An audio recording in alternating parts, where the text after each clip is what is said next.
वो स्टूडेंट्स जो कि दिल्ली यूनिवर्सिटी में एडमिशन लेना चाहते हैं मगर अलग अलग वीडियोस को देख करके कंफ्यूज्ड हैं कि क्या करना है, कैसे करना है, नहीं समझ में आ रहा और अलग अलग चीज़ें हैं, हमको नहीं समझ में आ रहा।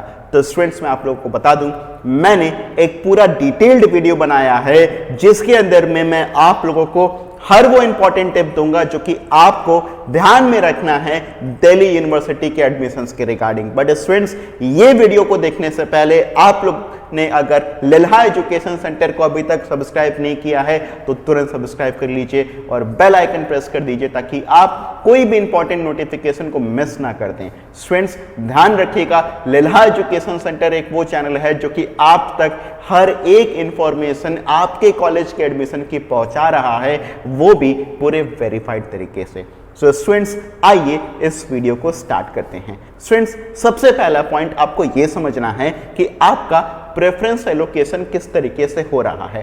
तो स्टूडेंट सपोज करिए एक स्टूडेंट है जिसका नाम है मिस्टर ए, उसने 100+ प्रेफरेंस सेलेक्ट किया है, अलग अलग कॉलेज और कोर्स के हिसाब से उसने 100+ प्रेफरेंस को सेलेक्ट कर लिया। अब स्टूडेंट इसके अंदर में लेट्स से उसका प्रेफरेंस 1 जो है वो X कॉलेज में किसी कोर्स के लिए था, तो पहले उसमें चेक किया जाएगा उसकी रैंकिंग के हिसाब से क्या उसको कॉलेज अलॉट हो रहा है या नहीं हो रहा। फिर उसके सेकंड प्रेफरेंस के हिसाब से चेक किया जाएगा, फिर थर्ड प्रेफरेंस के हिसाब से, फिर फोर्थ प्रेफरेंस के हिसाब से। मतलब अगर लिस्ट जो भी आती जाएगी स्टूडेंट्स हमारी वो ऊपर से नीचे आती जाएगी। आपने जिस ऑर्डर में अपने प्रेफरेंस को भरा होगा देखा जाएगा कि बाकी स्टूडेंट्स के रैंक के हिसाब से क्या आपको वो वाला कॉलेज अलॉट हो सकता है, वो कोर्स अलॉट हो सकता है या नहीं। अगर हो जाएगा तो फिर आपके लिए अच्छा, अगर नहीं होगा तो फिर नीचे आते जाएगी लिस्ट हमारी। अब स्टूडेंट सपोज करते हैं यहाँ पर आपको 15th नंबर का प्रेफरेंस जो है वो अलॉट हो गया। अब इसके बाद क्या करना है, सेकेंड पॉइंट ध्यान से समझिएगा स्टूडेंट्स।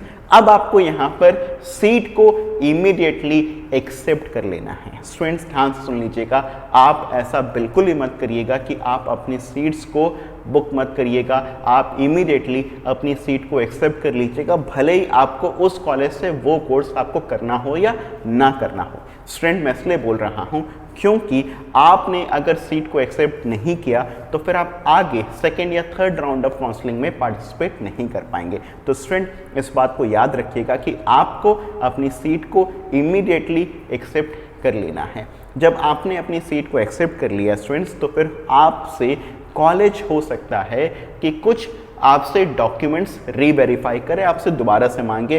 हो सकता है कुछ डॉक्यूमेंट्स जो कि आपने दिए हों उनकी इमेजेस क्लियर ना हो तो आपसे कॉलेज वो डॉक्यूमेंट्स दोबारा से मांग सकता है। ऐसे केस में स्टूडेंट आप लोगों को अपने डैशबोर्ड को रेगुलरली चेक करते रहना पड़ेगा और जब भी कॉलेज कोई आपसे अगर डॉक्यूमेंट्स मांगता है तो फिर आप कोशिश करिएगा कि आप विद इन टाइम पीरियड जो है उन डॉक्यूमेंट्स को प्रोवाइड कराते हैं। अगर आप विद इन टाइम पीरियड उन डॉक्यूमेंट्स को नहीं प्रोवाइड कराते तो फिर हो सकता है कि आपके एडमिशन्स कैंसिल भी कर दिए जाए। तो स्टूडेंट ध्यान रखिएगा कि आप एक बार कोई सीट अगर आपको अलॉट हो जाती है तो फिर आप अपने डैशबोर्ड को रेगुलरली चेक करते रहिएगा ताकि कोई भी डॉक्यूमेंट्स अगर आपसे मांगा जाए तो फिर आप उसको इमीडिएटली प्रोवाइड करा पाएँ। अब स्टूडेंट इसके बाद में आपका चौथा पॉइंट आता है, इसके अंदर में आपको फीस पेमेंट करना होता है। जब भी कॉलेज ने आपके डॉक्यूमेंट्स के बेसिस पर वेरीफाई करके आपके एप्लीकेशन को अगर एक्सेप्ट कर लिया तो फिर आपसे फीस पे करने के लिए कहा जाएगा। अगर रिजेक्ट कर दिया तो फिर आपसे फीस जो है वो पेमेंट करने के लिए नहीं कहा जाएगा। अब स्टूडेंट ध्यान समझ लीजिएगा, आपको जो भी कॉलेज अलॉट हो रहा हो आपको उस कॉलेज का फीस पेमेंट करके आगे के ऑप्शंस के लिए बढ़ जाना है। तो स्टूडेंट्स अब ध्यान समझ लीजिए कि आपको फीस पेमेंट करके ही आप आगे के ऑप्शंस पर आ पाएंगे जो कि मैं आपको आगे वीडियो में बताऊंगा। अब स्टूडेंट सपोज करिए आपने फीस का पेमेंट कर दिया तो आपके लिए और ऑप्शंस आएंगे अब ग्रेड और फ्रीज के। मगर पहले मैं उन स्टूडेंट्स के लिए बता दूं जिनको कोई भी सीट अलॉट नहीं होगी, वो भी घबराए नहीं, परेशान नहीं हो। आपको भी सीट्स अलॉट हो सकती हैं सेकेंड या थर्ड राउंड ऑफ काउंसलिंग में। स्टूडेंट सेकेंड या थर्ड राउंड ऑफ काउंसलिंग में क्या होगा, जब भी कोई स्टूडेंट जो है अपनी सीट को विड्रॉ कर लेगा, उसको अगर उस कॉलेज में उस कोर्स में एडमिशन नहीं लेना है जिसमें आप चाहते हैं, तो फिर वहाँ पर हो सकता है कि आपके लिए सीट्स वैकेंट हो जाएं।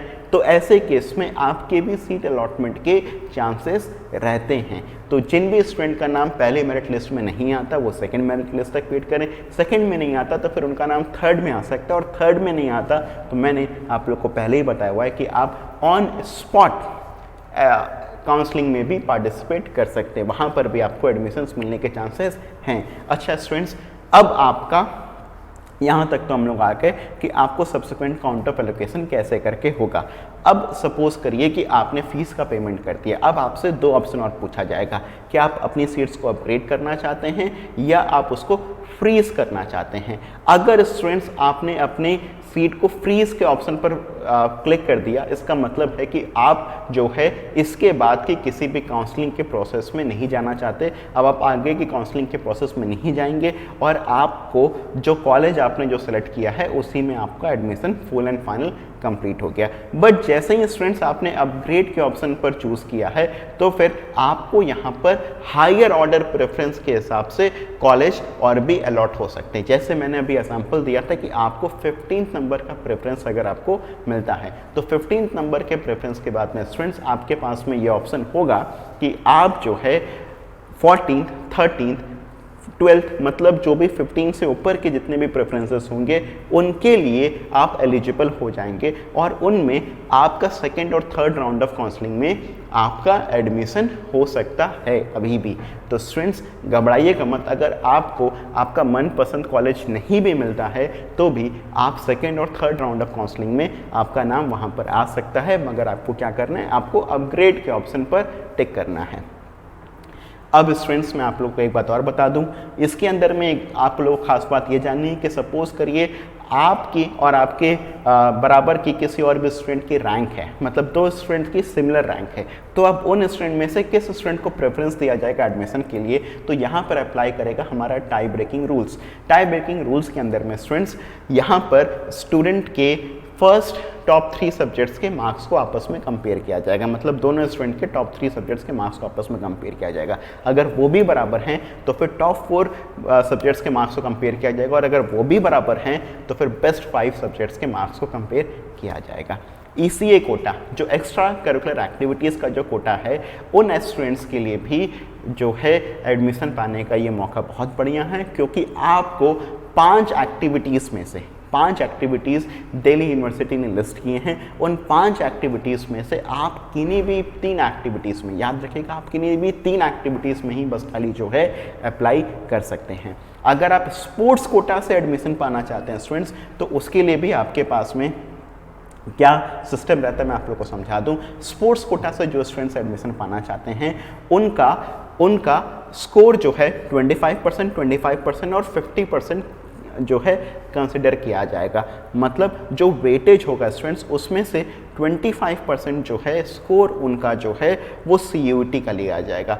उनका फिर 25% जो स्कोर लिया जाएगा स्टूडेंट्स वो लिया जाएगा उनके सर्टिफिकेट के बेसिस पर। हर स्टूडेंट को अलग अलग कैटेगरीज, जैसे अगर आपने इंटरनेशनल कंपटीशन में पार्टिसिपेट किया हुआ तो फिर आपको अलग स्कोर मिलेगा, नेशनल कंपटीशन में आपने पार्टिसिपेट किया हुआ उसमें अलग स्कोर मिलेगा, उसमें भी अगर आपकी रैंक लगी है फर्स्ट सेकंड थर्ड में आप आए हैं तो फिर उसके लिए आपको अलग स्कोर मिलता है। तो स्टूडेंट इस हिसाब से आपको स्कोर एक मिलता है, मतलब आपके सर्टिफिकेट के बेसिस पर भी आपको एक स्कोर मिलेगा जिस भी स्पोर्ट्स से आप ट्राई करना चाहते हैं उसका भी 25% वेटेज लिया जाएगा। और स्टूडेंट्स 50% वेटेज लिया जाएगा जो ट्रायल्स आपने जो है कॉलेजेस के अंदर में दिए होंगे, तो उन कॉलेजेस के ट्रायल्स के बेसिस पर भी 50% का वेटेज वहाँ से लिया जाएगा। तो स्टूडेंट्स 25% का पहला वेटेज हम लोग लेते हैं अपने CUET के स्कोर का, फिर 25% हम लोग लेते हैं अपने सर्टिफिकेट्स के स्कोर का और 50% हम लोग लेते हैं ट्रायल्स के स्कोर का। और इस बेसिस पर जो है रैंकिंग बनाई जाएगी, स्पोर्ट्स कोटा में जितनी भी सीट्स होगी उस हिसाब से फिर वो सीट्स जो है वो अलॉट किया जाएगा। अब स्टूडेंट्स लास्ट में उन स्टूडेंट्स के लिए मैं बताना चाहूँगा जो स्टूडेंट्स अभी तक दिल्ली यूनिवर्सिटी की काउंसलिंग के प्रोसेस में पार्टिसिपेट नहीं कर पाए थे, जो कि CSAS के 2022 के सेशन में पार्टिसिपेट नहीं कर पाए थे, उन स्टूडेंट्स के लिए भी दिल्ली यूनिवर्सिटी एक मिड एंट्री विंडो खोलने वाली है। उस समय आप लोग जो है मिड एंट्री विंडो के सिस्टम के थ्रू अभी भी आप लोग अप्लाई कर सकते हैं। आपको एक लेट फाइन देना पड़ेगा 1000 रुपये, और वो आप लोग बिल्कुल खुशी खुशी दे दीजिएगा अगर आपका मन दिल्ली यूनिवर्सिटी में पढ़ने का है।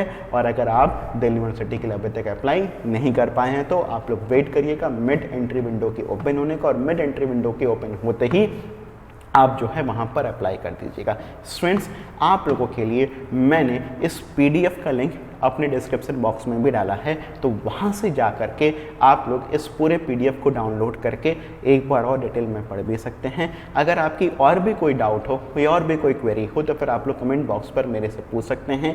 हम आपकी हर एक डाउट को सॉल्व करने के लिए हर समय तैयार रहते हैं। स्टूडेंट्स, एक चीज़ और आप लोगों से रिक्वेस्ट रहेगी कि इस वीडियो को ज़्यादा से ज़्यादा अपने फ्रेंड्स के साथ में शेयर करिएगा, ताकि जो भी स्टूडेंट्स दिल्ली यूनिवर्सिटी में एडमिशन पाना चाहते हैं और उनको कुछ भी बातें नहीं समझ में आ रही, तो फिर ये 10 बातों के थ्रू, ये 10 टिप्स के थ्रू जो है उनकी सारी की सारी डाउट्स जो है वो रिजॉल्व हो जाएंगी। तो students, see you soon, bye bye, take care.